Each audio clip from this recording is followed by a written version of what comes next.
l'amicizia e l'amore. L'amicizia è come l'amore. E voto incontra qualcuno, per esempio un amico, incontra la prima volta e questo t'allisce, t'accarezza, o vede sempre presente. E allora tu pensi, azza, ma esiste ancora brava gente, esiste ancora chi mi può apprezzare. E ti senti meno sola, perché pensi, tengo un nuovo amico, da poco l'ho conosciuta, ma mi cerca sempre. Invece, come succede con l'amore appena nasce, ti accorgi che era fuochi e paglia. Perché piano piano, l'amica che pareva amica e ti cercava sempre, all'improvviso non ti caga più. E che ci volete fare?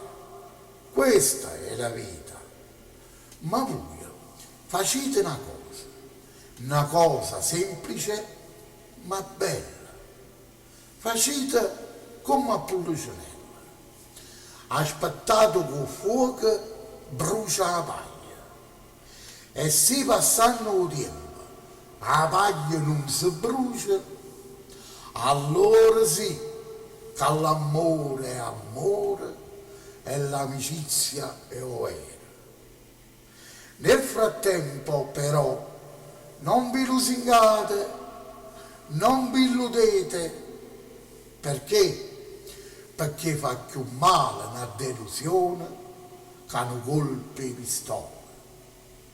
Ci avete fatto caso quando certi innamorati fanno l'amore? Stanno sempre a stretta, azzeccate. Riescono a guardare la luna con il cuore in mano.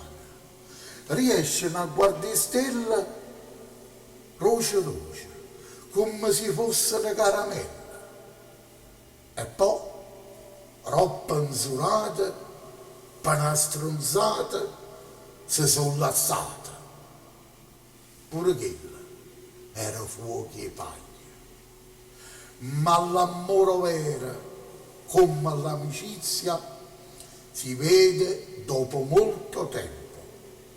Se resta intatta la voglia di un contatto, la voglia di vederti, la voglia di sentirti, la voglia di abbracciarti, allora sì che tenete una mazza tanta, perché chi trova l'amore o trova un'amica, se è sempre detto che trova un tesoro. Secondo me, invece, modestamente Pulcinella, chi rinda sto mondo, ormai senza più valori, trova un'amica o trova l'amore, non ha trovato un tesoro, però tenano mazza tanto.